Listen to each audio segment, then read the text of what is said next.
पुण्यापाठोपाठ पोलिसांनी आता सोलापुरातील कोयता गँगस्टर असलेल्या व्यक्तीवर गुन्हा दाखल केला आहे। शहरात दहशत माजवणाऱ्या व्यक्तीचं रील व्हायरल होताच पोलिसांनी तातडीने कारवाई केली। खाकीचा दट्या पडल्यानंतर स्वयंघोषित गँगस्टरने व्हिडिओच्या माध्यमातून आपली चूक कबूल करून माफी मागितली आहे। सोशल मीडियाच्या माध्यमातून अनेक प्रकारचे व्हिडिओ माध्यमांमध्ये पाहायला मिळतात। सोलापुरातील एक स्वयंघोषित कोयता गँगस्टरने हातात कोयता घेऊन रील तयार केलं। तो व्हिडिओ सोशल मीडिया व्हायरल होताच त्याच्यावर पोलिसांनी कारवाई केली। हातात कोयता घेऊन रील बनवणे गँगस्टरला महागात पडलं। विजय राजकुमार माने असं या गँगस्टरचं नाव आहे।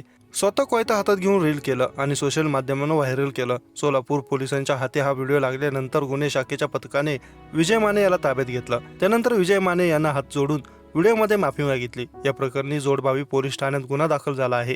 जोपर्यंत मरत नाही तोपर्यंत मेले तर मारतच राहावं, एक घाव दोन तुकडे, केली तर दुश्मनी कट्टर करा, कोयता हातात घेत असं रील बनवणाऱ्या विजय मानेला पोलिसांच्या दट्या पडला। शहर गुन्हे शाखेचा पोलिसांनी तत्काळ ताब्यात घेऊन गुन्हे दाखल करून कारवाई केली। रीलमध्ये वापरण्यात आलेला कोयता देखील पोलिसांनी जप्त केला आहे।